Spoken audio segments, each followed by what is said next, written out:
नमस्कार प्रिय मित्रों, आज मैं आपके सामने एक बहुत ही महत्वपूर्ण टॉपिक लेकर उपस्थित हुआ हूँ, जिसका शीर्षक है छत्तीसगढ़ भंडार नियम 2002 यथा संशोधित 2022। यह नियम शासकीय सेवकों को जानना बहुत जरूरी है, क्योंकि जब आप शासकीय सेवा में रहते हुए किसी ऑफिस का हेड ऑफ द ऑफिस बनते हैं, अर्थात कार्यालय प्रमुख बनते हैं, चाहे आप किसी विभाग का विभागाध्यक्ष बनते हैं, हेड ऑफ द डिपार्टमेंट बनते हैं, और या फिर किसी ऑफिस के परचेज कमेटी के एक मेंबर के रूप में काम करते हैं, तो छत्तीसगढ़ भंडार क्रय नियम से आपको दो चार होने पड़ते हैं।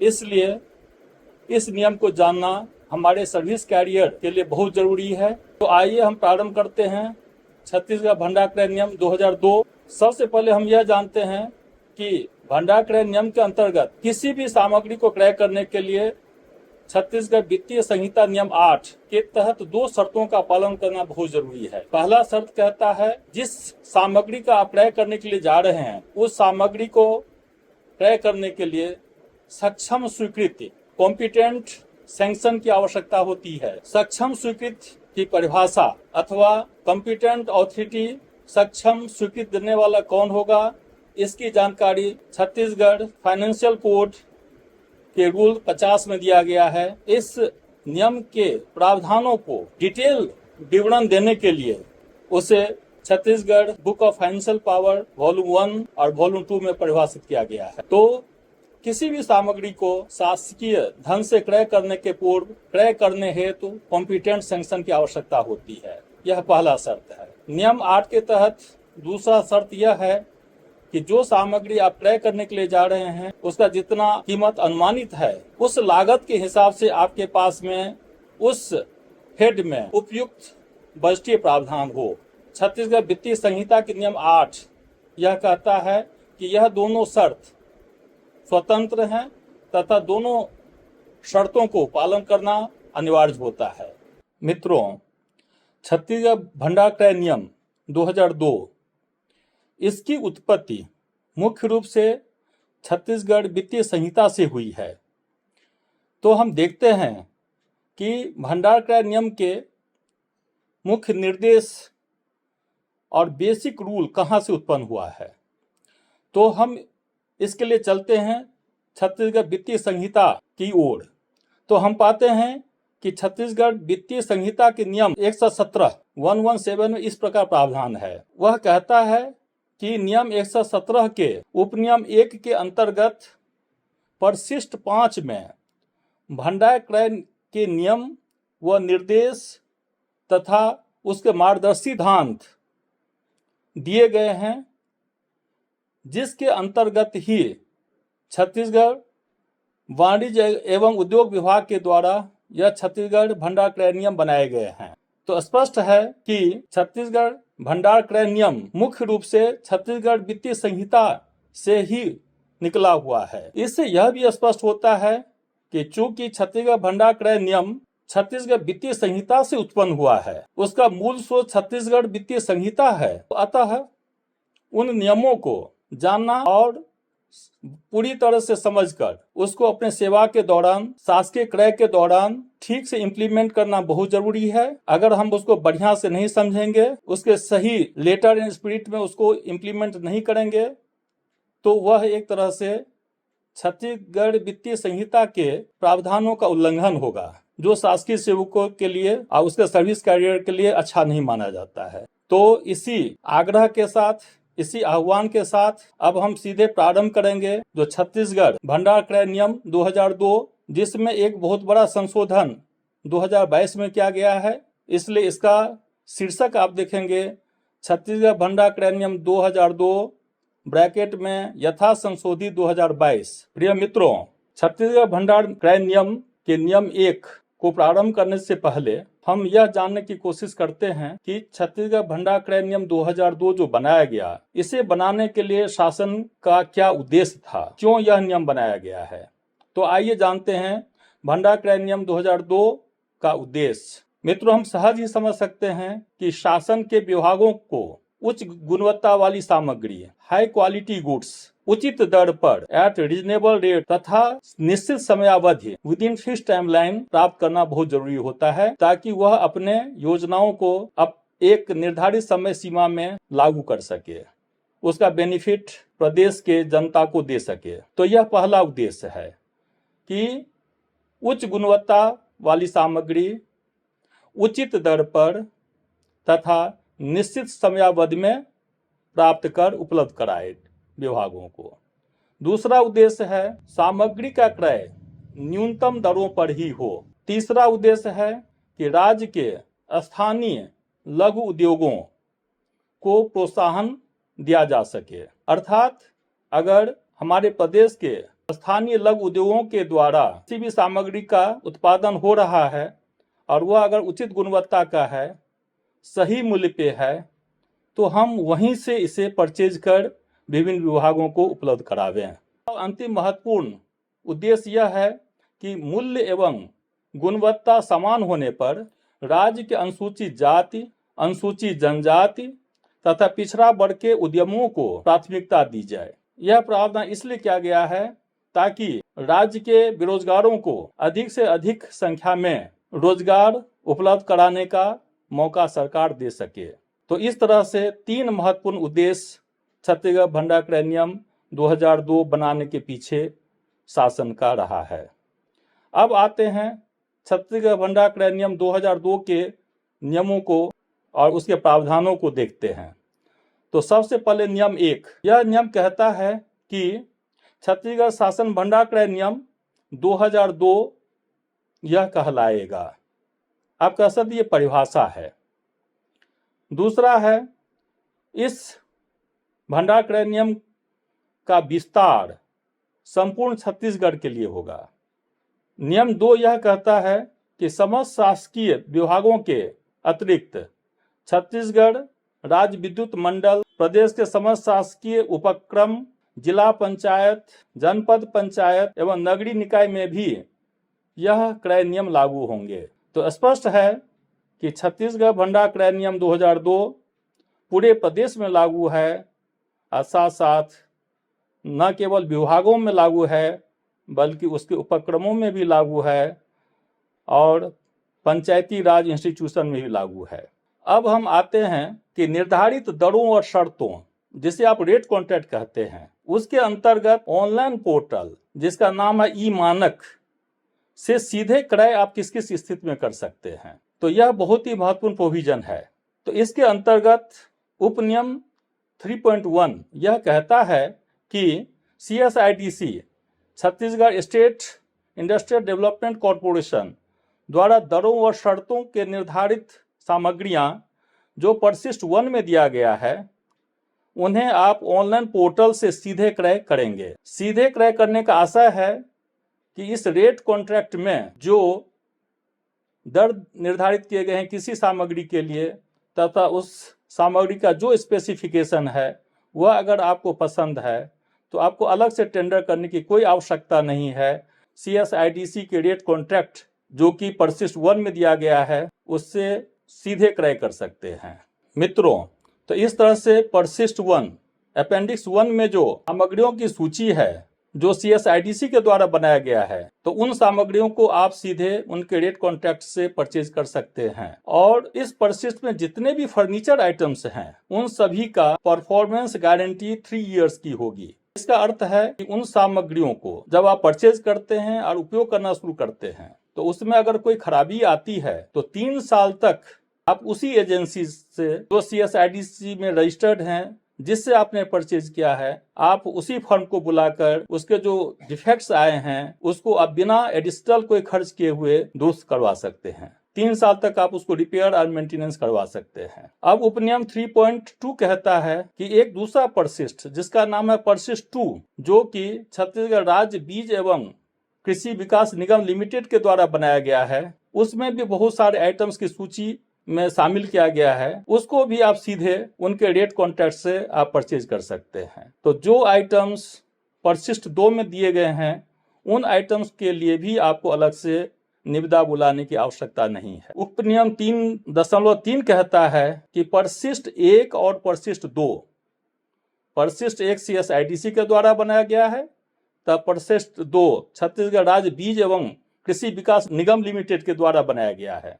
इन दोनों को छोड़कर अन्य वस्तुओं की क्रय नियम 4 के अंतर्गत टेंडर के माध्यम से, निविदा के माध्यम से करेंगे।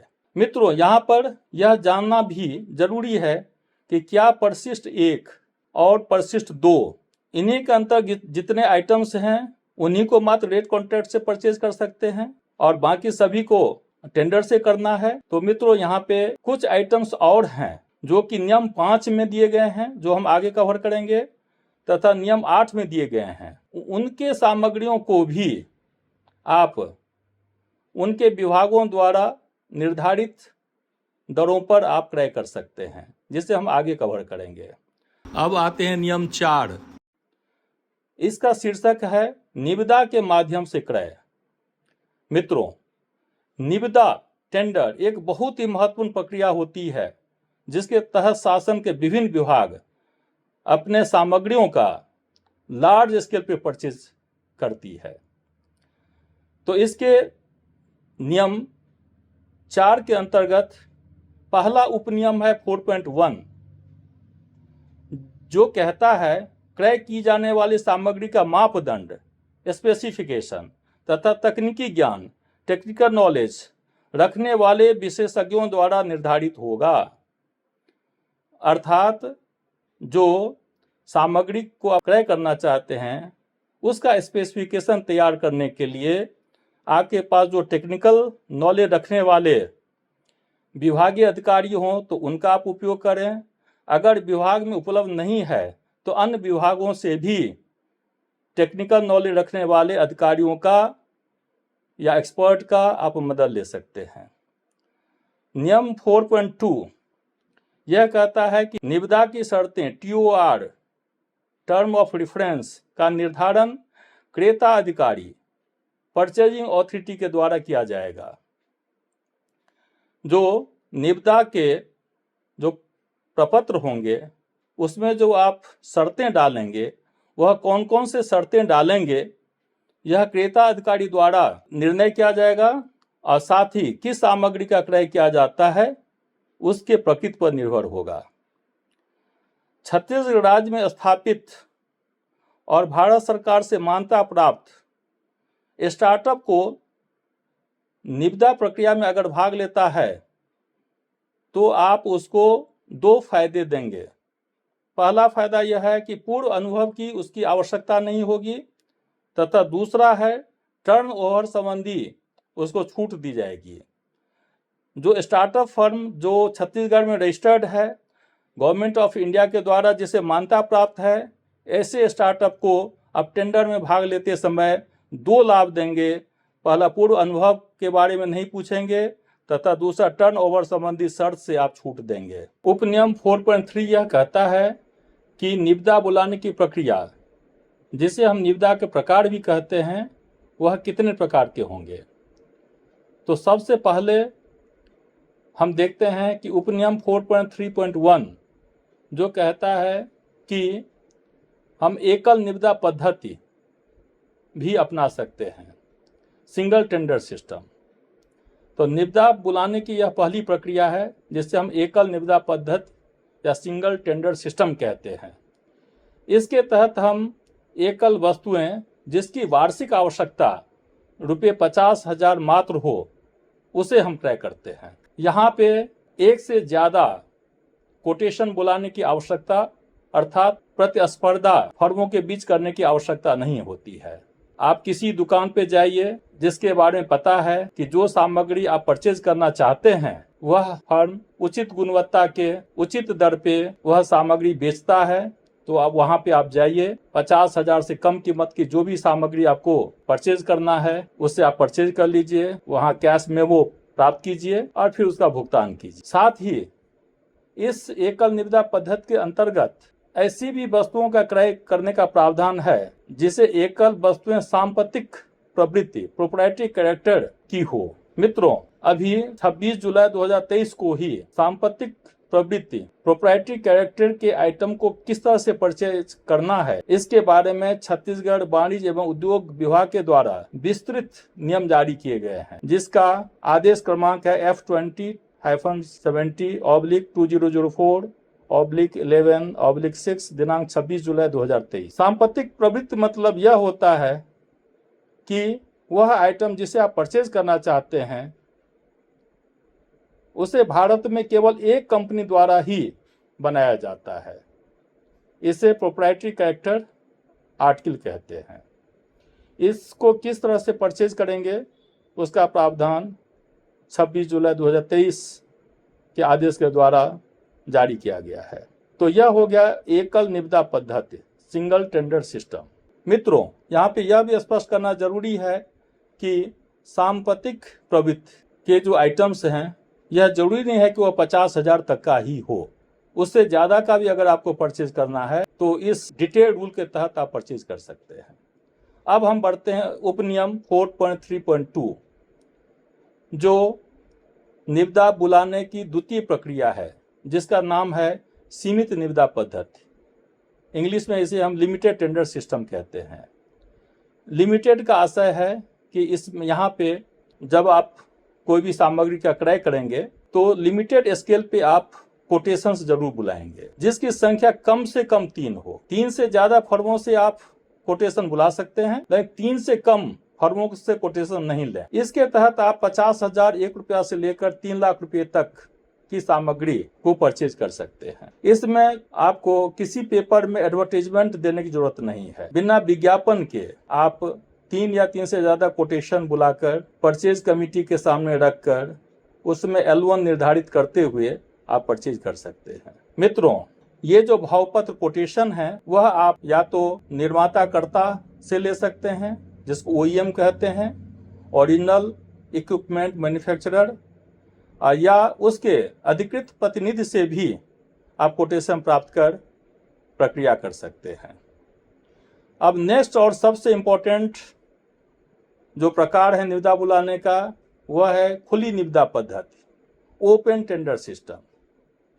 ओपन टेंडर सिस्टम उसे कहते हैं जब हम क्रय करने हेतु सामग्री का विवरण देते हुए, उसका अनुमानित लागत देते हुए न्यूज़पेपर में विज्ञापन प्रकाशित करते हैं।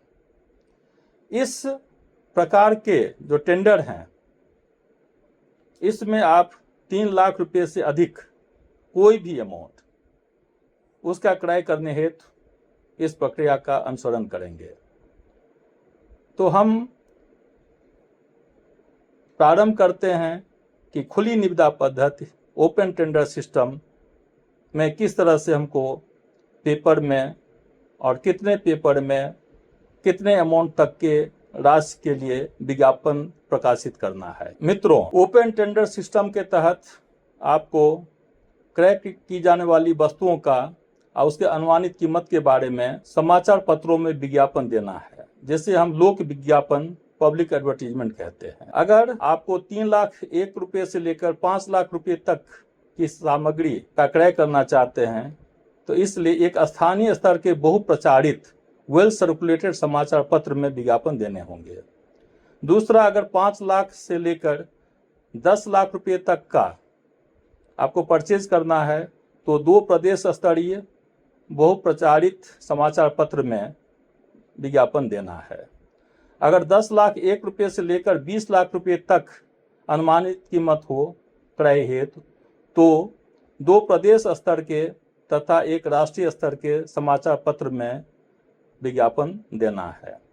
अगर रुपये 20 लाख से अधिक का परचेज करना हो तो फिर 2 प्रदेश स्तर के तथा 2 राष्ट्रीय स्तर के समाचार पत्रों में विज्ञापन जारी करना है। मित्रों, यहाँ पे सबसे महत्वपूर्ण जो शब्द हैं उस पे आप ध्यान दीजिएगा। वह शब्द है बहुप्रचारित, वेल सर्कुलेटेड न्यूज़पेपर। क्योंकि देखा गया है कि कई विभागों में इसका जब ध्यान नहीं रखा जाता है कि जिस न्यूज़पेपर में हम विज्ञापन दे रहे हैं वह बहुप्रचारित है कि नहीं, वेल सर्कुलेटेड है कि नहीं, तो यह ध्यान नहीं देने से ऐसे न्यूज़पेपर जिसका सर्कुलेशन बहुत कम होता है, जो वाणिज्यिक फर्म आपके निविदा में भाग लेकर इसको ज़्यादा कॉम्पिटिटिव कर देगा, आपको ज़्यादा रीजनेबल रेट प्राप्त होगा, वह प्राप्त नहीं होता है, जो हमारे उद्देश्य को विफल कर देता है। अतः हमको सबसे ज़्यादा सतर्क रहना होगा कि जिस न्यूज़पेपर में हम अपना विज्ञापन क्रय से संबंधित जारी कर रहे हैं वह बहुप्रचारित हो, वेल सर्कुलेटेड हो।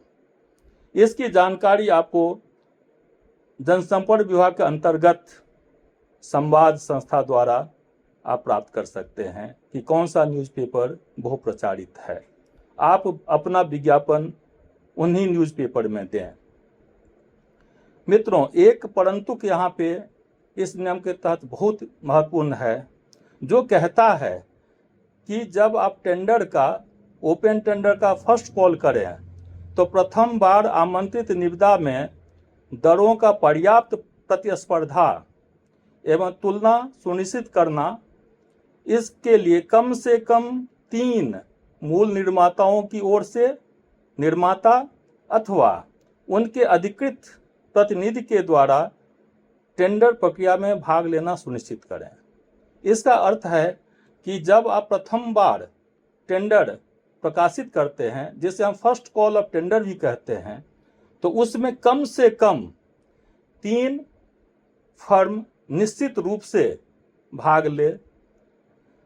3 फर्म निश्चित रूप से भाग ले, यह तब स्पष्ट होता है जब उसका टेक्निकल बिड आप ओपन करते हैं और 3 फर्म कम से कम टेक्निकली फिट होता है, तभी आप उसको ओपन करें और आगे बढ़ें। भले ही भाग लेने वाला फर्म 3 से ज़्यादा हो, 4 हो, 5 हो, लेकिन जब आप उसका टेक्निकल बिड ओपन करते हैं तो 3 से कम फर्म ही टेक्निकली फिट पाया जाता है, तो उसको रिजेक्ट कर देना है। मित्रों, अब हम आगे बढ़ते हैं कि निविदा विज्ञप्ति, टेंडर का एडवर्टीजमेंट। क्या मुझे जो सामग्री क्रय करना है उसका अगर स्पेसिफिकेशन बहुत लंबा चौड़ा है, उसका टेंडर का जो आप टेंडर डॉक्यूमेंट बनाते हैं वह बहुत लंबे चौड़े हैं, तो क्या सारा का सारा टेंडर डॉक्यूमेंट, सारा उस सामग्री का स्पेसिफिकेशन, इसका पूर्ण विवरण क्या हमको पेपर में देना है एडवर्टीजमेंट के लिए? मित्रों, नहीं। मित्रों, हमें संक्षिप्त निविदा प्रकाशन, शॉर्ट नोटिस टेंडर प्रकाशित करना है ताकि विज्ञापन खर्च सीमित हो सके। संक्षिप्त निविदा सूचना में क्या तथ्य होना है? यह उपनियम 4.4.1 कहता है कि क्रय की जाने वाली मुख्य सामग्री का उल्लेख, निविदा उद्देश्य का उल्लेख, मुख्य शर्तें, किस तिथि तथा किस समय तक निविदा स्वीकार की जाएगी, यही सब जानकारी आप संक्षिप्त निविदा सूचना में दें ताकि वह पेपर में कम स्पेस घेरे और शासन को निविदा प्रकाशित करने का खर्च कम आवे। और टेंडर के बारे में पूर्ण विवरण आप टेंडर फॉर्म में रखें। जो निविदाकार आएगा टेंडर फॉर्म परचेज करेगा, इसके लिए टेंडर फॉर्म का फीस पे करेगा, उसको पूर्ण जानकारी टेंडर फॉर्म के साथ मिले।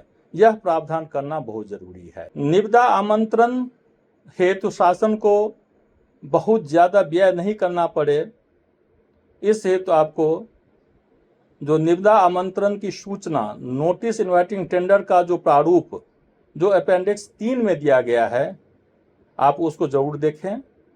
उसमें जिस तरह की जानकारी फिलअप करना है वो फिल करके आप संवाद को दें ताकि उतनी ही जानकारी पेपर में विज्ञापित होगा, प्रकाशित होगा। और आप अपने विभागीय वेबसाइट पर भी उस एनआईटी को डालें ताकि पूर्ण विवरण निविदाकारों को उससे मिल सके, टेंडर फॉर्म के थ्रू मिल सके।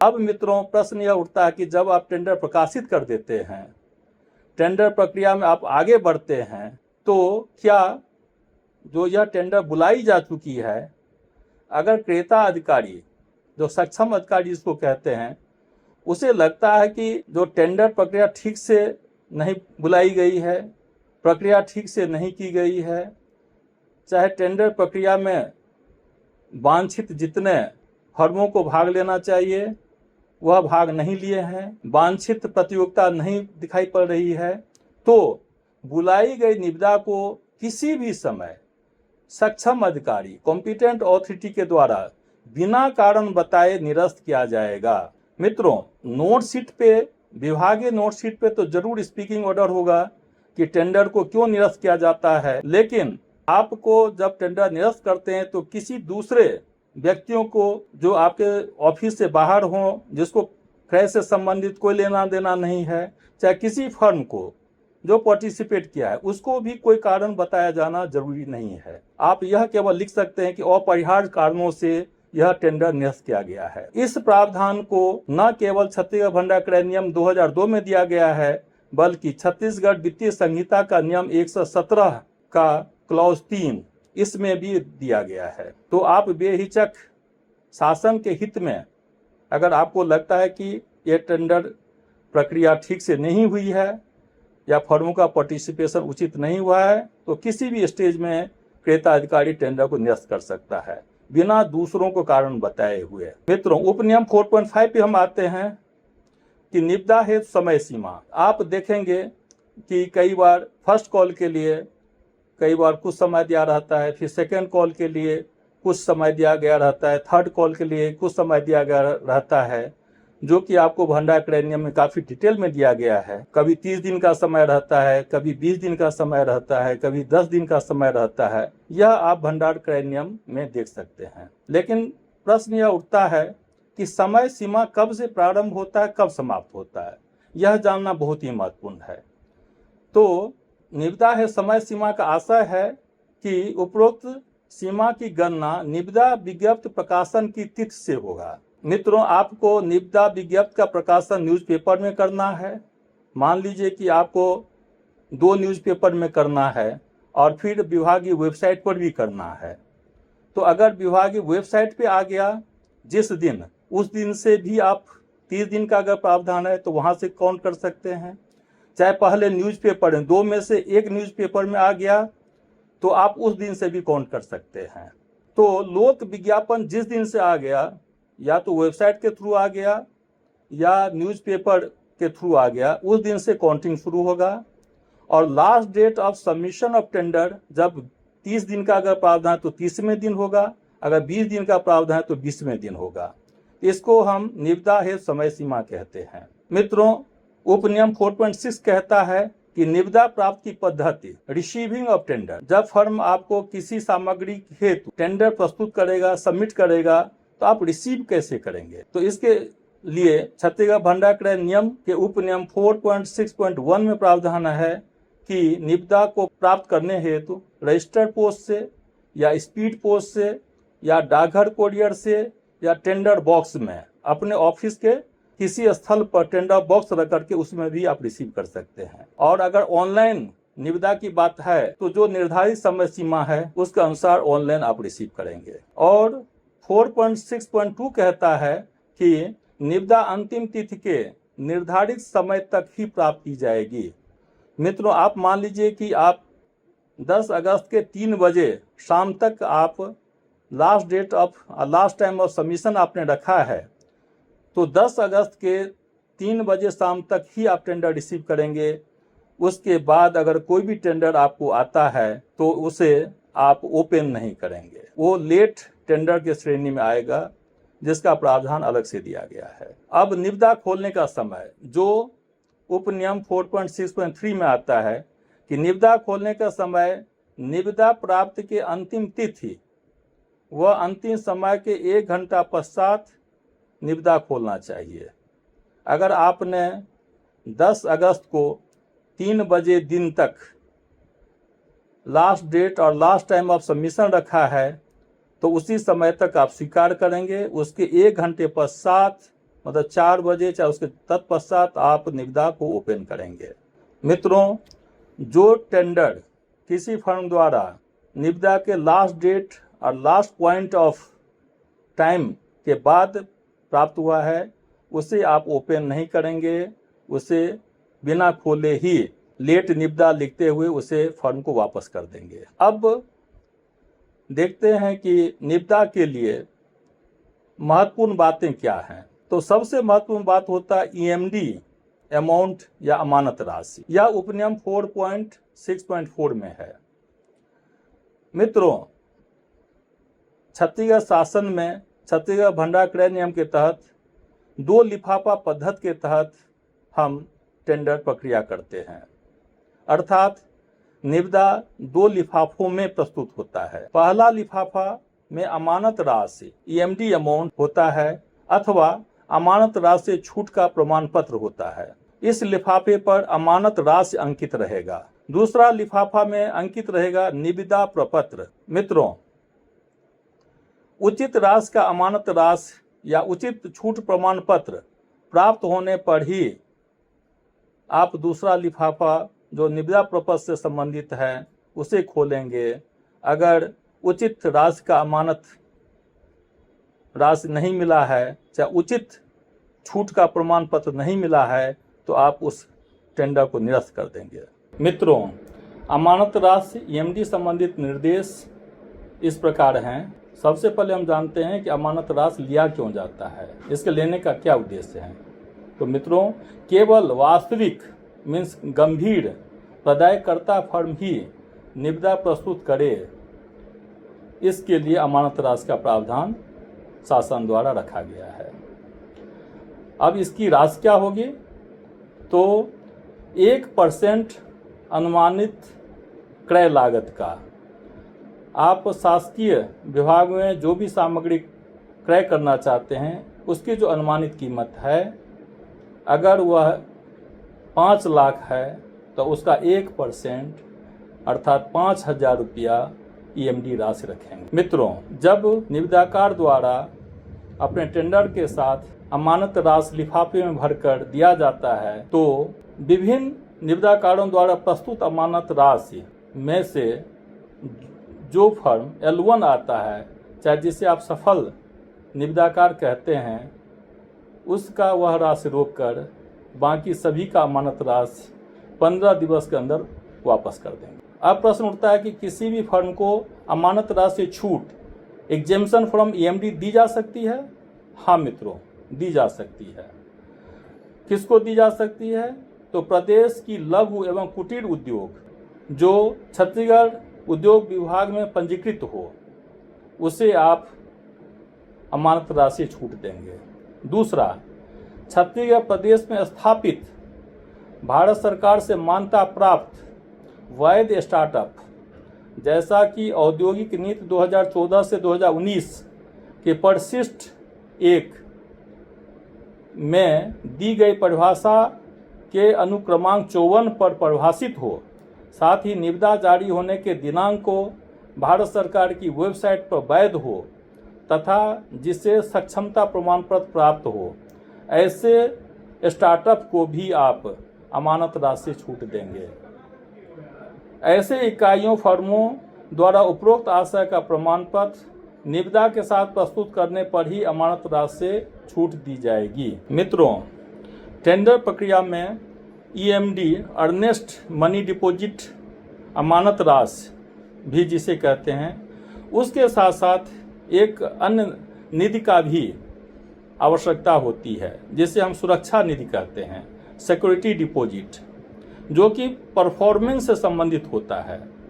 निविदा प्रक्रिया में सफल हुए निविदाकार को क्रय आदेश जारी करने के पूर्व क्रय हेतु वास्तविक मूल्य का कम से कम 3% सुरक्षा निधि प्राप्त करें।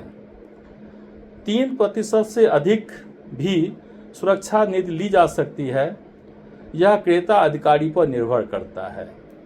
तो मित्रों, जिस सामग्री का आप क्रय करना चाहते हैं उसका अनुमानित कीमत आपको पता है, तो उसका 3% कम से कम आपको सुरक्षा निधि का प्रावधान अपने टेंडर प्रक्रिया में करना चाहिए।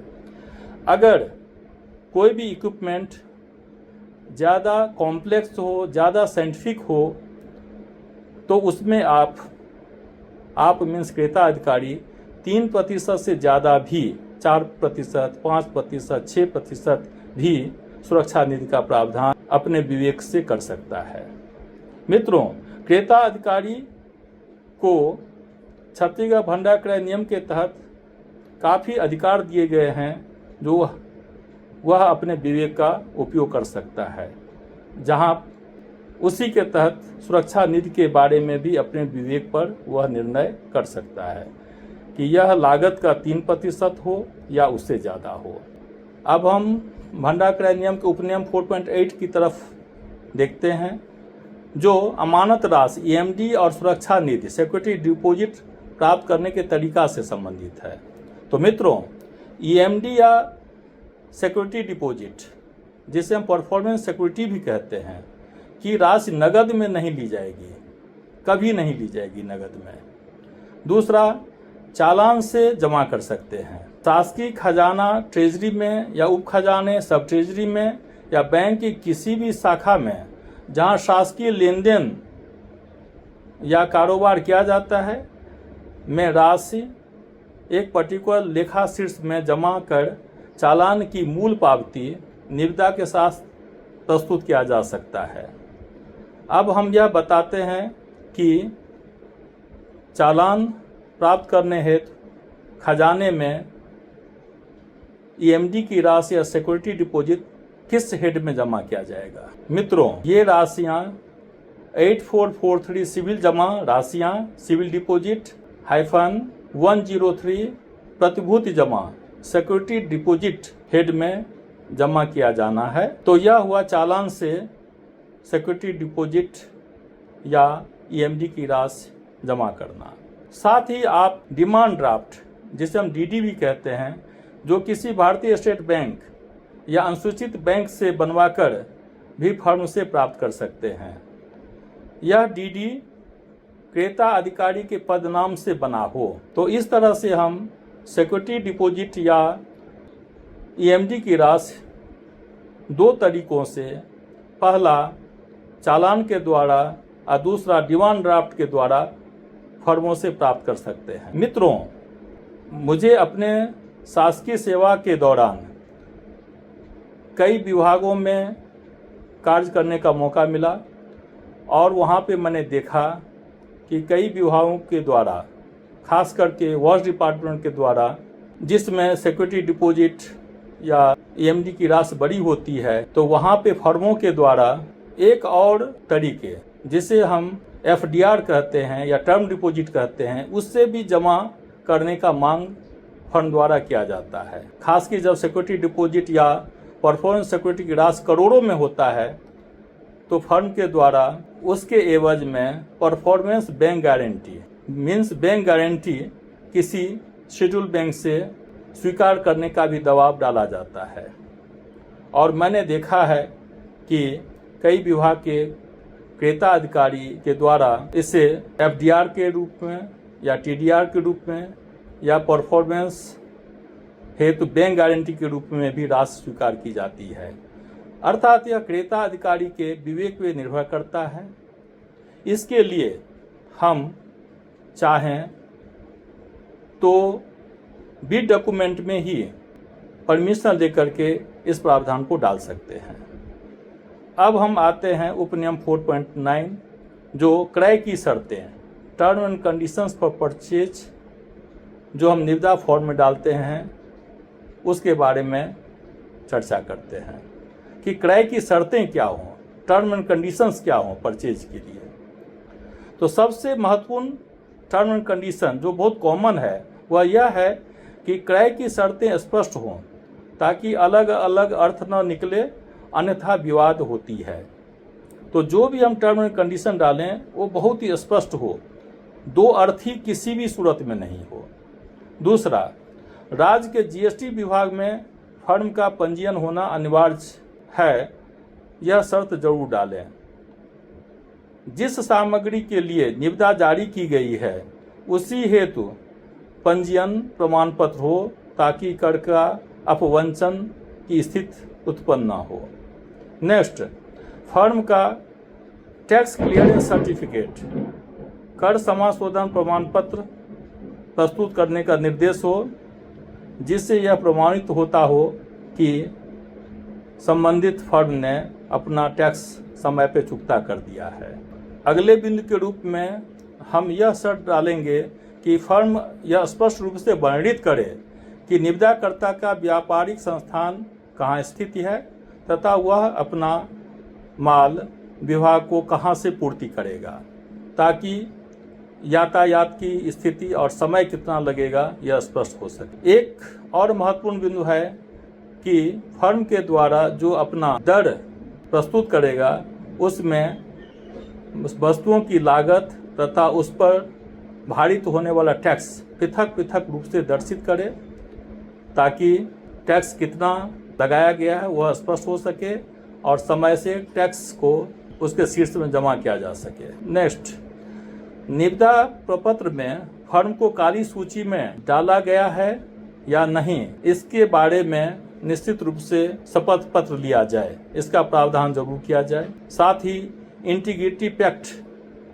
के तहत जो प्रमाण पत्र है वह भी निश्चित रूप से प्रस्तुत करने हेतु फर्म को निर्देशित किया जाना चाहिए। मित्रों, कई बार यह स्थिति होती है कि फर्म जो टेंडर प्रोसेस के द्वारा सफल पाया जाता है, L1 घोषित किया जाता है, उसको वर्क ऑर्डर भी या सप्लाई ऑर्डर भी दे दिया जाता है, लेकिन कई बार वो फर्म समय पे सप्लाई नहीं करता है, तो इसके लिए पेनल्टी का प्रावधान जो 2% प्रति माह के हिसाब से हो, उसका प्रावधान जरूर टर्म के रूप में करना चाहिए। इसके साथ ही कई बार फर्म सप्लाई ही नहीं करता है या काम करने के लिए आता ही नहीं है, तो इसके लिए भी क्रेता अधिकारी द्वारा पेनाल्टी का उपयुक्त प्रावधान अपने टर्म के रूप में जरूर डाले, और उसे अगर ब्लैक लिस्ट करना हो तो उसका भी प्रावधान स्पष्ट रूप से टर्म एंड कंडीशन में डालना चाहिए। अर्थात क्रेता अधिकारी को बहुत सारे शक्ति छत्तीसगढ़ भंडार क्रय नियम के तहत दिया गया है, जो उसके विवेक पर निर्भर करता है कि वह शासन के हित में किस तरह से क्रय करे। उसको सुनिश्चित करने के लिए जो भी टर्म एंड कंडीशन हो वह डाल सकता है। अब मित्रों, हम आते हैं उपनियम 4.10 जो नमूना या सैंपल लिया जाना इससे संबंधित है। इसके अंतर्गत यह प्रावधान है कि उचित गुणवत्ता की वस्तु को चयन हेतु प्रदाय की जाने वाली वस्तु का नमूना निश्चित रूप से लिया जाए, अथवा प्रदायकर्ता फर्म अपनी वस्तु को नमूना का प्रदर्शन करे, या फिर करार या एग्रीमेंट में यह शर्तें जोड़ें कि वस्तु के निर्माण के समय निर्माण स्थल पर निरीक्षण करने का अधिकार क्रेता अधिकारी का होगा। तो इस तरह से जो हम खरीदने के लिए जा रहे हैं वह वस्तु हमारे स्पेसिफिकेशन के अनुरूप है या नहीं, उसको जांच करने के लिए हम निरीक्षण का प्रावधान पूर्ण रूप से करें। मित्रों, अब हम छत्तीसगढ़ भंडार क्रय नियम 2002 के उपनियम 4.11 की तरफ चलते हैं, जिसका टाइटल है निविदाओं को खोला जाना, मीन्स ओपनिंग ऑफ टेंडर। किसी भी विभाग में टेंडर को ओपन करने के लिए क्रय समिति का गठन किया जाता है और क्रय समिति द्वारा ही निविदाओं को खोला जाना है। यह उस समय उस तिथि को खोला जाना है जो पूर्व में ही NIT में जिसका विवरण दिया रहता है। मित्रों, निविदा खोलने के समय प्रदायकर्ता या तो खुद या उसका कोई प्रतिनिधि भी उपस्थित हो सकता है। अगर वह उपस्थित होता है तो उसके सामने में ही निविदाओं को खोला जाना चाहिए, तथा निविदाओं के खोलने के दौरान उपस्थिति पंजी पर ऐसे प्रदायकर्ता या उसका प्रतिनिधि का हस्ताक्षर जरूर लिया जाना चाहिए। नेक्स्ट प्रोविजन कंडिका 4.12 के तहत है, जिसका शीर्षक है क्रय समिति का गठन, कॉन्स्टिट्यूशन ऑफ परचेज कमेटी। मित्रों, यह बहुत ही महत्वपूर्ण विषय है कि क्रय समिति का गठन किसी भी विभाग के किसी कार्यालय द्वारा कब किया जाना है, तथा क्रय समिति में कौन कौन मेंबर के रूप में काम करेंगे। तो इसका पहला प्रोविज़न है कि प्रत्येक कार्यालय जहां किसी वर्ष किसी भी आइटम जिसकी अनुमानित लागत 50,000 या उससे अधिक हो, तो वहां पे क्रय समिति का गठन किया जाए। दूसरा प्रोविज़न है क्रय समिति में उस कार्यालय के लेखाधिकारी, और अगर लेखाधिकारी नहीं हो, जो लेखा के प्रभार में हो, ऐसे अधिकारी को क्रय समिति में अनिवार्य रूप से सदस्य के रूप में रखा जाना चाहिए। नेक्स्ट प्रोविजन है कि क्रय समिति में ऐसे भी अधिकारी या कर्मचारी को शामिल करना है जो क्रय की जाने वाली वस्तु का तकनीकी ज्ञान रखते हो। इसके साथ ही क्रय समिति में अन्य सदस्य कौन कौन होंगे, यह क्रेता अधिकारी के विवेक पर निर्भर करता है। इससे स्पष्ट है कि क्रय समिति में 3, 4, 5, 6 कितना भी सदस्य हो सकते हैं, यह क्रेता अधिकारी द्वारा निर्णय किया जाएगा। लेकिन उन सदस्यों में 2 सदस्य अनिवार्य रूप से शामिल होंगे। पहला, जो लेखा का कार्य करते हैं उस कार्यालय में, चाहे वो लेखा अधिकारी हो चाहे लेखा प्रभारी हो, तथा दूसरा, जिस सामग्री का क्रय किया जाना है उस सामग्री का तकनीकी ज्ञान रखने वाले एक सदस्य जरूर हो। अब क्रय समिति का क्या रोल होता है, तो क्रय समिति में स्पष्ट रूप से उल्लेख है कि क्रय समिति के सदस्यों के द्वारा जितने भावपत्र या निविदाएं प्राप्त हुई हैं उसका कंपैरेटिव स्टेटमेंट बनाकर और L1 दर निर्धारित कर, L1 फर्म निर्धारित कर उसका अनुशंसा करना, यह क्रय समिति का रोल होता है कि L1 के बारे में अनुशंसा करना क्रेता अधिकारी के समक्ष। मित्रों, क्रय समिति द्वारा सबसे पहले जो 2 बिड सिस्टम होता है उसमें से पहला बिड, जिसमें EMD भी होता है, उसका अवलोकन होगा। उचित मात्रा में या तो EMD की राशि मिल गई हो, उचित रूप में एप्रोप्रिएट फॉर्म में वह प्राप्त हो गया हो, चाहे EMD से छूट का प्रमाण पत्र अगर वैध हो तो उसे स्वीकार किया जाएगा। एक बार जब EMD का अवलोकन हो जाए, वो वैध प्राप्त हो, तो फिर टेक्निकल बिड भी क्रय समिति द्वारा ही ओपन किया जाएगा। अगर EMD की राशि उचित नहीं है, चाहे EMD से छूट का प्रमाण पत्र वैध नहीं है, तो उस भाव पत्र या टेंडर को क्रय समिति द्वारा यह अनुशंसा की जाएगी कि उसे रिजेक्ट किया जाए। जब EMD का स्टेज उपयुक्त पाया जाता है, तब फिर क्रय समिति के सदस्यों के द्वारा जितने कोटेशंस प्राप्त हुए हैं उसका यह मैच किया जाएगा कि हमारा डिपार्टमेंटल टेक्निकल स्पेसिफिकेशन जो आइटम्स के लिए है और जो फर्म द्वारा स्पेसिफिकेशन प्रस्तुत किया गया है वो कंपैटिबल है कि नहीं, वो मैच कर रहा है कि नहीं।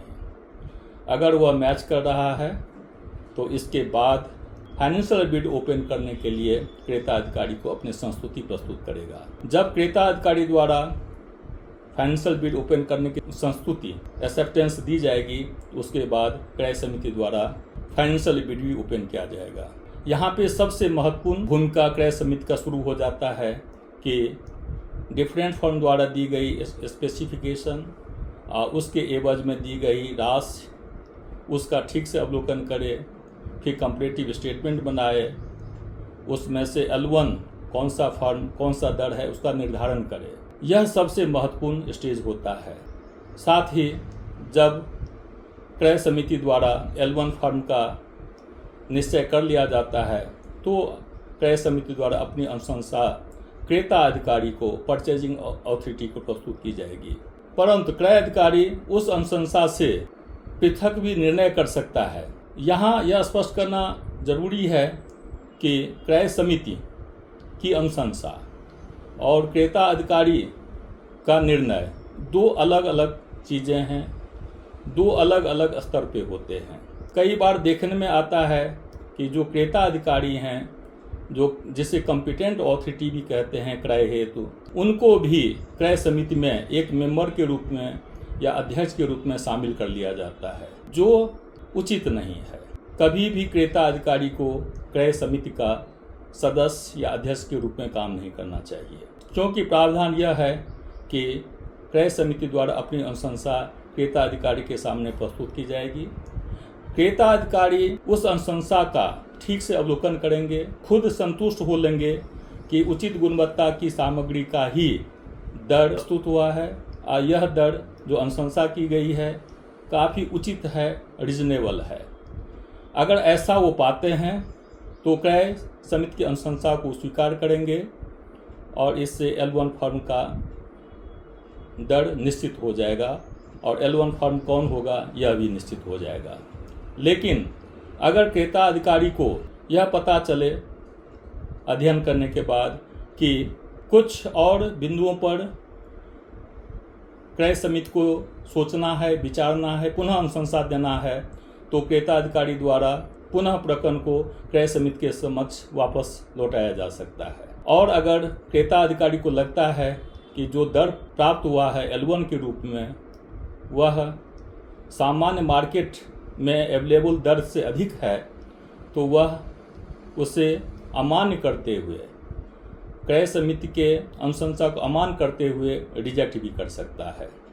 तो मित्रों, यहाँ बहुत ही स्पष्ट प्रावधान है कि क्रय समिति की अनुशंसा एक अलग स्टेज है और क्रेता अधिकारी का निर्णय एक अलग स्टेज है।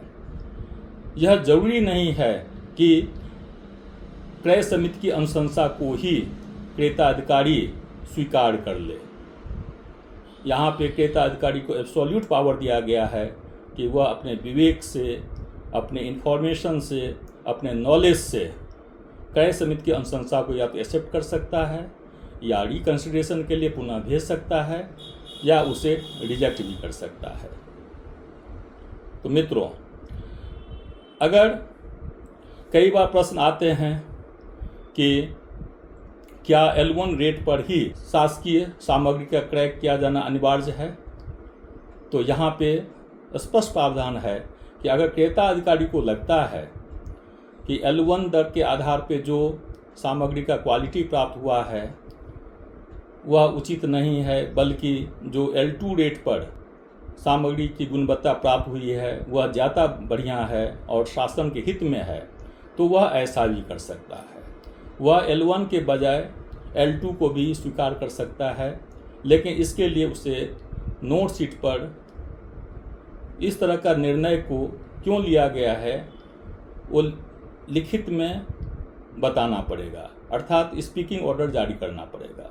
तो मित्रों, यदि निविदा सूचना प्रकाशित करने के पश्चात यह आभास हो कि अपर्याप्त विज्ञापन हुआ है या पर्याप्त निविदाएं प्राप्त नहीं हुई हैं, तो क्रेता अधिकारी इसे निरस्त करते हुए पुनः टेंडर बुलाने के लिए भी अपना निर्णय कर सकता है। तो इस तरह से हम देखते हैं कि क्रेता अधिकारी के पास एब्सोल्यूट पावर है। वो अपने विवेक का, अपने नॉलेज का, अपने अनुभव का उपयोग करते हुए खुद निर्णय ले सकता है। अब हम आगे बढ़ते हैं। यह स्टोर परचेज रूल के उपनियम 4.13 है, जिसका टाइटल है प्रदाय आदेश जारी करना, इशू ऑफ परचेज ऑर्डर। मित्रों, जब क्रेता अधिकारी परचेजिंग अथॉरिटी को समिति की अनुशंसा प्राप्त हो जाता है और उसे लगता है कि L1 रेट और उसमें प्राप्त होने वाली सामग्री की गुणवत्ता उचित है, तो वह स्वीकार करेगा और फिर परचेज ऑर्डर देने की व्यवस्था करेगा या प्रक्रिया शुरू करेगा। तो एक बार L1 फर्म और L1 रेट स्वीकृत होने के बाद प्रदाय आदेश, परचेज ऑर्डर इशू करने की प्रक्रिया प्रारंभ हो जाती है।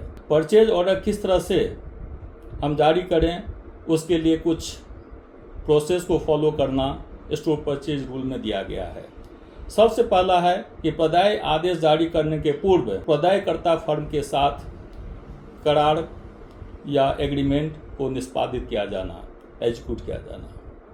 मित्रों, प्रदाय आदेश जारी करने के पूर्व प्रदायकर्ता फर्म से करारनामा निष्पादित किया जाए ताकि वह एक नियत समयावधि के अंदर एवं नमूने तथा मापदंड अनुरूप सामग्री प्रदाय करने हेतु बाध्य हो। मित्रों, करारनामा की शर्तें, अब आपको उस एग्रीमेंट में कौन कौन से कंडीशन डालने हैं यह भी क्रेता अधिकारी के विवेक पर निर्भर करता है तथा आप बिड डॉक्यूमेंट में जो जो टर्म एंड कंडीशन डाले थे उस पर भी निर्भर करता है। तो क्रय अधिकारी उचित गुणवत्ता के सामग्री वह तय सीमा में प्राप्त करने अपने विवेक के आधार पर शर्तें डाल सकते हैं। साथ ही यह शर्त भी जोड़ी जाए कि किसी नमूने या मापदंड के अनुरूप वस्तु अगर प्राप्त नहीं होते हैं तो उस दिशा में प्राप्त सामग्री स्वीकार्य नहीं होगा। साथ ही अगर सामग्री को विभाग द्वारा अस्वीकार कर दिया जाता है तो प्रदायकर्ता को अपने ही व्यय पर उस सामग्री को वापस ले जाना होगा। इसके लिए कोई अलग से भुगतान नहीं की जाएगी। साथ ही आर्थिक दंड का भी क्लॉज करारनामा में डालना बहुत जरूरी है। आर्थिक दंड मीन्स निर्धारित समयावधि के अंदर यदि माल प्रदाय नहीं किया जाता है तो क्रेता अधिकारी द्वारा 2% प्रति माह के दर से पेनाल्टी के साथ प्रदाय हेतु समयावधि में सिर्फ एक बार वृद्धि की जा सकेगी, अर्थात 2% प्रति माह की पेनाल्टी की दर से क्रेता अधिकारी सामग्री के प्रदाय गुड्स डिलीवरी में 15 दिन या 1 महीने या 2 महीने या 3 महीने जो भी निर्णय हो वह कर सकते हैं। लेकिन बार बार समयावधि में वृद्धि की जाना स्टोर परचेज रूल का जो मकसद है उसको पूरा नहीं करता है। इसलिए 2% पेनल्टी के साथ सोच समझकर एक बार में ही कितनी समयावधि पुनः दी जानी है ताकि समय से फर्म द्वारा सामग्री आपूर्ति की जा सके, यह निर्णय क्रेता अधिकारी को करना है। मित्रों, कई बार यह भी होता है कि आपने सोच समझकर प्रदायकर्ता फर्म से बातचीत करने के बाद 2% प्रतिमाह के पेनल्टी के साथ समयावधि आपने कर दिया। लेकिन बहुत रेयर केसेस में ये भी घटनाएं होती हैं कि इसके बावजूद भी प्रदायकर्ता फर्म L1 फर्म के द्वारा सामग्री की आपूर्ति नहीं की जाती है, जिससे विभाग को उस योजना को लागू करने में कठिनाई होती है।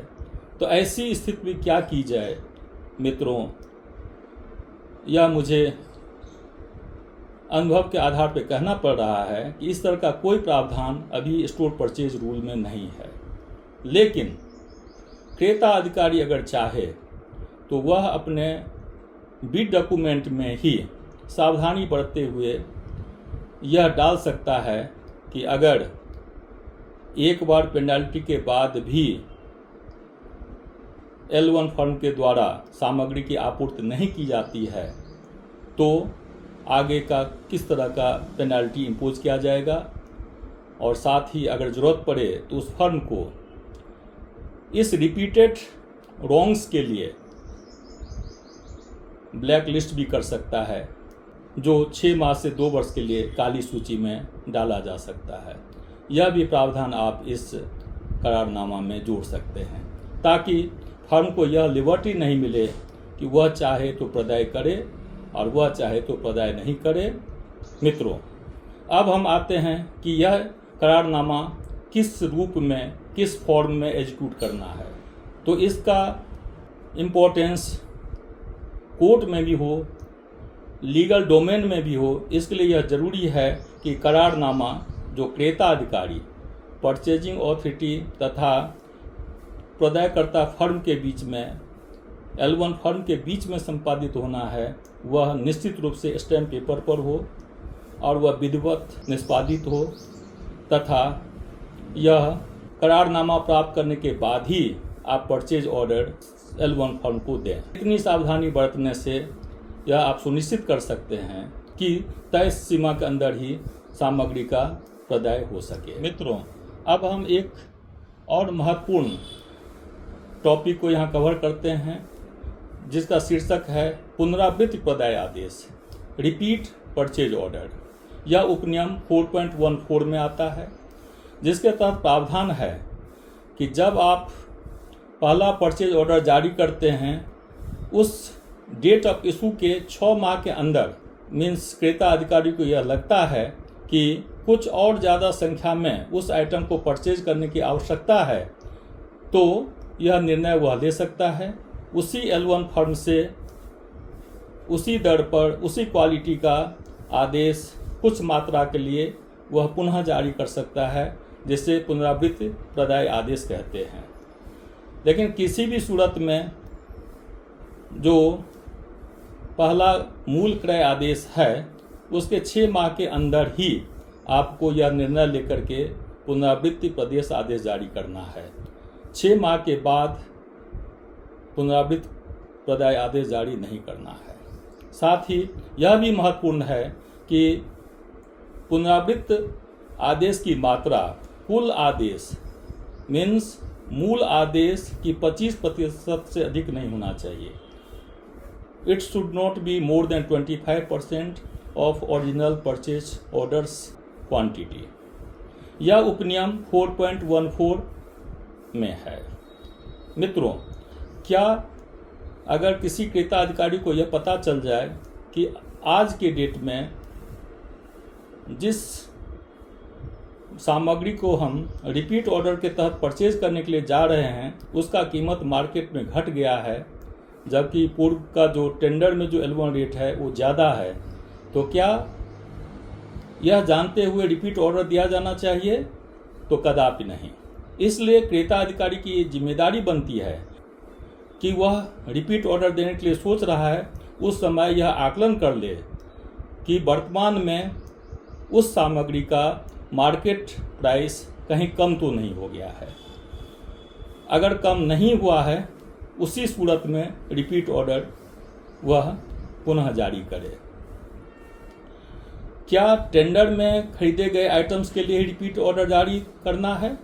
और जो परिशिष्ट 1 CSIDC रेट कॉन्ट्रैक्ट और परिशिष्ट 2 जो कृषि और बीज विकास निगम के द्वारा जो रेट कॉन्ट्रैक्ट है उसमें जो आइटम का परचेज हो तो उसके तहत रिपीट ऑर्डर दिया जा सकता है कि नहीं? हाँ मित्रों, उसके तहत भी आप इस सीमा तक 25% की सीमा तक रिपीट ऑर्डर जारी कर सकते हैं। लेकिन उन प्रकरणों में भी आप यह देख लेंगे कि वर्तमान मार्केट प्राइस आपके L1 प्राइस से कम तो नहीं है। उसी सूरत में आपको रिपीट परचेज ऑर्डर जारी करना है। मित्रों, अब हम एक बहुत ही महत्वपूर्ण टॉपिक जो नियम 5 के अंतर्गत आता है, जिसका टाइटल है DGSND जेम वेबसाइट से सामग्रियों का क्रय। DGSND means director general of supplies and disposal, जो गवर्नमेंट ऑफ इंडिया के ministry of commerce and industry department का उपक्रम है। उससे भी कुछ मशीन और महत्वपूर्ण वाहन ये सब परचेज किया जाता है। मित्रों, छत्तीसगढ़ भंडार क्रय नियम में यह स्पष्ट प्रावधान है नियम 5 के तहत कि ई मानक पर जिन महत्वपूर्ण संयंत्र एवं मशीनें एवं वाहन की दरें उपलब्ध नहीं हों, उसे विभाग द्वारा DGSND जेम वेबसाइट में उपलब्ध दर एवं विशिष्टियाँ मीन्स स्पेसिफिकेशन से सीधे क्रय कर सकेगा। ऐसे क्रय के लिए क्रेता विभाग जेम वेबसाइट से संबंधित सामग्री के तकनीकी स्पेसिफिकेशन का परीक्षण, क्रेता के साख एवं L1 मूल्य का निर्धारण क्रेता अधिकारी द्वारा स्वयं करेगा। मित्रों, देखने में यह आता है कि वाहनों का क्रय और कुछ जो हाईली साइंटिफिक इक्विपमेंट हैं जो CSIDC के RC जो परिशिष्ट 1 में दिया गया है उसमें उपलब्ध नहीं होते हैं, तो ऐसे वाहनों का और हाईली साइंटिफिक इक्विपमेंट का परचेज हम DGSND के जेम वेबसाइट से कर सकते हैं। मित्रों, क्रेता अधिकारी द्वारा सभी वस्तुएं जो जेम वेबसाइट से परचेज होगा उसमें भी निरीक्षण की शर्त पर ही स्वीकार की जाएगी। इसका स्पष्ट प्रावधान इकरारनामा में जरूर कीजिएगा। अब आते हैं नियम 6। कुछ ऐसे आइटम्स होते हैं जो देश में निर्मित नहीं होते हैं। अगर देश में निर्मित भी होते हैं तो उसकी गुणवत्ता बहुत उच्च नहीं होती है, जबकि वे आइटम विदेश में उच्च गुणवत्ता के साथ बनाई जाती है और उसको आवश्यकता विभाग को है, तो ऐसे आइटम्स को हम विदेश से भी परचेज कर सकते हैं, जिसके तहत छत्तीसगढ़ भंडार क्रय नियम के नियम 6 में विदेशों से क्रय का प्रावधान रखा गया है। मित्रों, तो जो वस्तुएं देश में निर्मित नहीं होती हैं अथवा विदेशी वस्तु उन्नत तकनीकी की हों, उन्हें विदेशों से क्रय कर आयात किया जा सकता है, ऐसा प्रावधान रखा गया है। साथ ही यह क्रय व आयात भारत शासन द्वारा अधिकृत संस्थाओं के माध्यम से ही किया जाना है। साथ ही अगर आपको लगता है कि हम खुद टेंडर बुलाकर भी विदेश से डायरेक्ट हमको परचेज करना है, तो भारत शासन के उपयुक्त स्वीकृति लेकर के हम ग्लोबल टेंडर बुला करके भी उसे परचेज कर सकते हैं, जो नियम 6 के तहत आता है। मित्रों, अब हम नियम 7 की तरफ रुख करते हैं, जो CSIDC की परिशिष्ट 1 व छत्तीसगढ़ बीज एवं कृषि विकास निगम लिमिटेड की परिशिष्ट 2 की वस्तुओं की दरें एवं शर्तों के निर्धारण की प्रक्रिया को समझाया है। चूँकि हमें इन नियमों के तहत किसी विभाग में कोई कार्रवाई नहीं करनी होती है, इसका विवरण मैं यहाँ प्रस्तुत नहीं कर रहा हूँ। अब हम सीधे आगे बढ़ते हैं नियम 8 की तरफ, जो कहता है कि राज्य शासन के अन्य विभागों अदर डिपार्टमेंट्स तथा उनके अंतर्गत आने वाले उपक्रमों पब्लिक अंडरटेकिंग्स से सामग्रियों के क्रय। मतलब एक विभाग दूसरे विभाग या उस विभाग के अंतर्गत आने वाले उपक्रमों के द्वारा उत्पादित सामग्री को क्रय कैसे करेगा, इस प्रावधान पर हम आते हैं। तो इसमें प्रावधान है कि निम्नलिखित सामग्रियों के क्रय शासकीय कार्यालयों द्वारा सीधे इन विभागों के उपक्रमों या समूहों से किया जा सकेगा, जिसके लिए पृथक से निविदा बुलाने की आवश्यकता नहीं होगी। वो कौन कौन से उपक्रम हैं या विभाग हैं, उसको हम जानते हैं। तो उपनियम 8.1 में यह प्रावधान है कि ग्रामोद्योग विभाग से सहायता प्राप्त इकाइयां तथा महिला एवं बाल विकास व पंचायत एवं ग्रामीण विकास के अंतर्गत गठित महिला स्व सहायता समूहों वुमेन सेल्फ हेल्प ग्रुप्स के द्वारा उत्पादित हैंडलूम तथा हैंडीक्राफ्ट सामग्रियां आप सीधे बिना टेंडर बुलाए परचेज कर सकते हैं।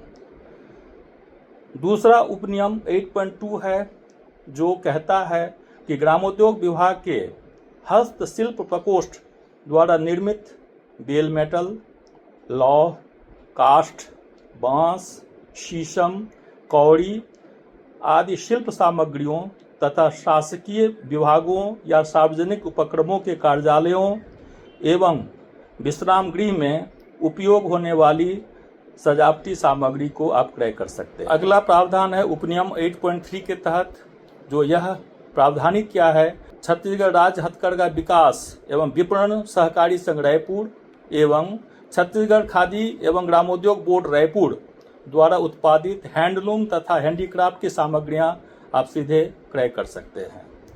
उपनियम 8.5 में प्रावधान है कृषि विकास एवं किसान कल्याण तथा जैव प्रौद्योगिकी विभाग के द्वारा गोधन न्याय योजना के अंतर्गत संचालित शासकीय संस्थानों गौठानों के द्वारा उत्पादित जैविक खाद, जिसे हम वर्मी कंपोस्ट कहते हैं, उसका भी आप डायरेक्ट क्रय कर सकते हैं।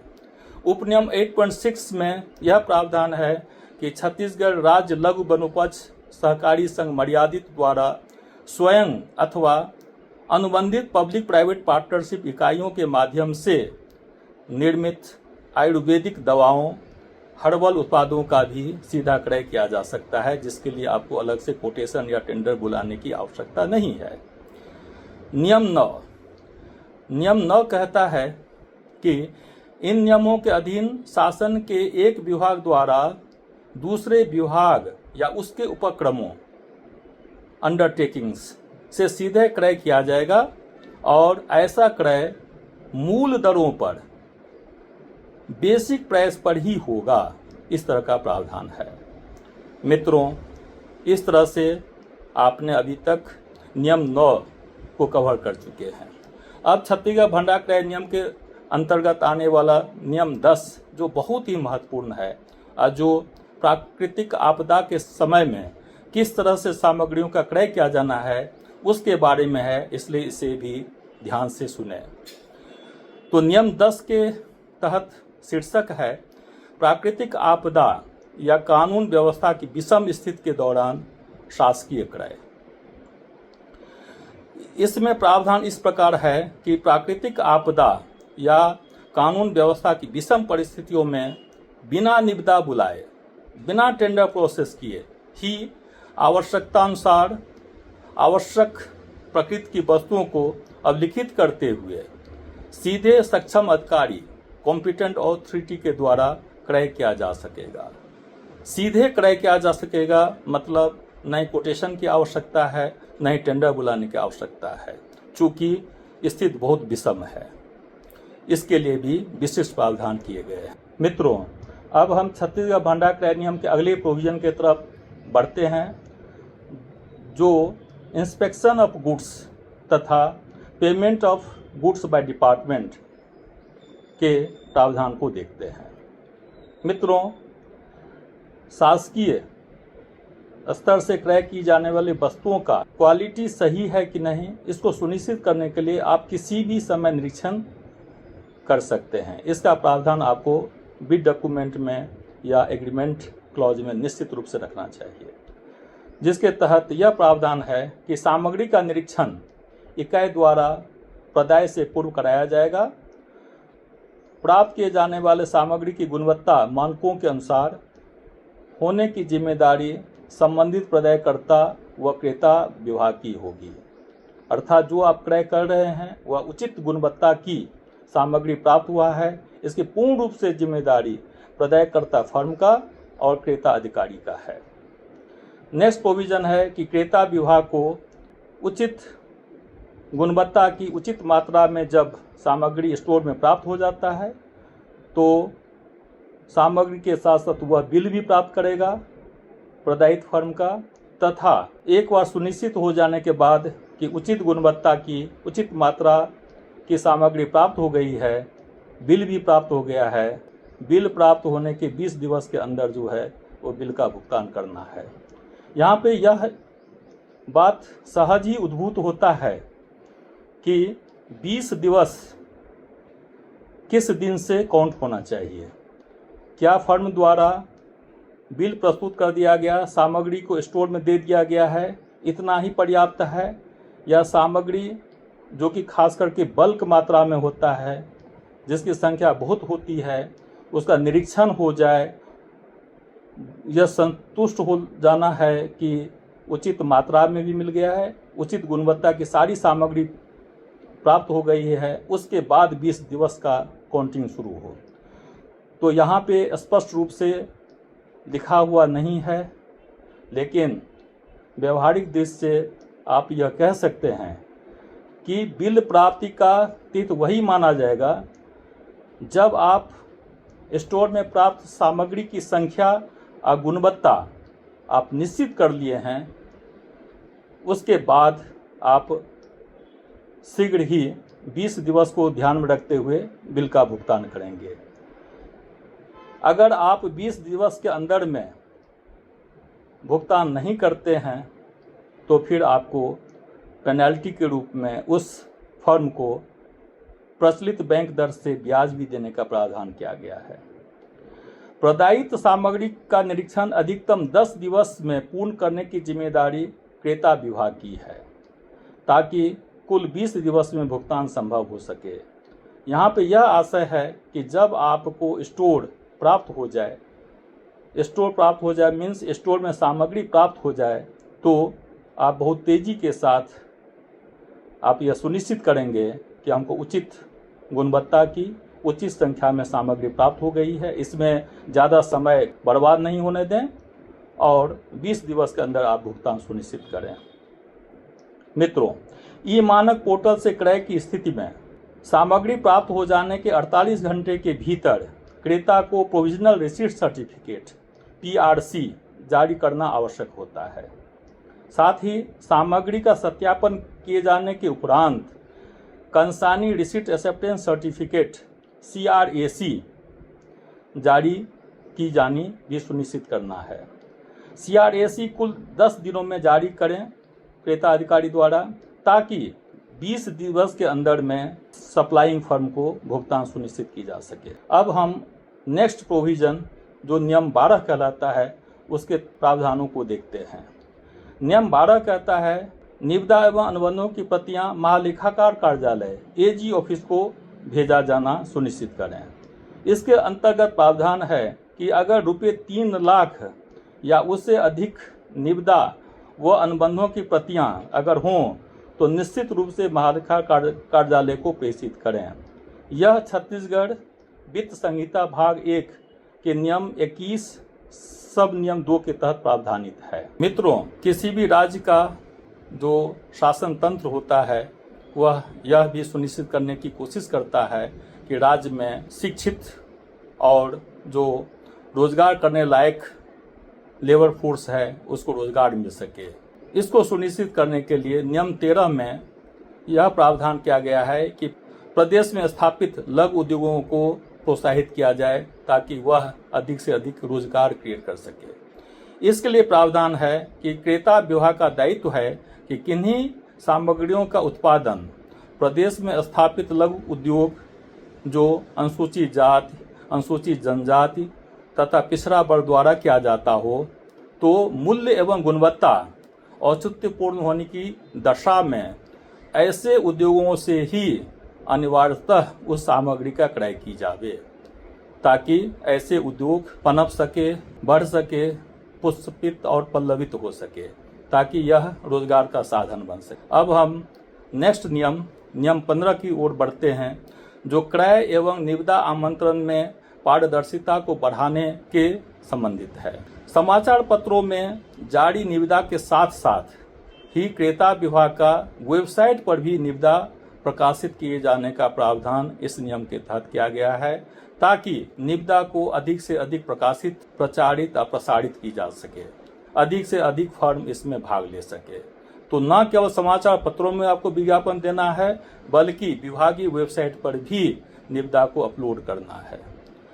मित्रों, अब हम छत्तीसगढ़ भंडार क्रय नियम के अंतिम नियम की ओर पहुंच चुके हैं और जिसे हम नियम 16 कहते हैं। इसका टाइटल है नियम में शिथिलता। इसके तहत प्रावधान है कि विशेष परिस्थितियों में राज्य शासन का वाणिज्य एवं उद्योग विभाग किसी नियम को शिथिल करने की स्वीकृति दे सकेगा। मित्रों, यहाँ पे यह आशय है कि अभी आप छत्तीसगढ़ भंडार क्रय नियम 2002 यथा संशोधित 2022 के नियम 1 से लेकर नियम 16 तक देखे हैं। इतने में ही सारे स्टोर परचेज रूल के प्रावधान संकलित हैं। तो उन नियमों में किसी तरह की व्यवहारिक स्थिति को देखते हुए शिथिल करने की जरूरत हो उसका प्रस्ताव लिखित में आप छत्तीसगढ़ वाणिज्य एवं उद्योग विभाग को प्रस्तुत कर सकते हैं और उनसे स्वीकृति प्राप्त कर आप उस शिथिलता के साथ क्रय कर सकते हैं। मुझे उम्मीद है कि आपको यह प्रस्तुतिकरण काफ़ी सारगर्भित लगा होगा। आपने सुना, इसके लिए तहे दिल से शुक्रिया। और निश्चित रूप से यह मेरा पहला प्रयास है, इसमें कुछ कमी होना स्वाभाविक है।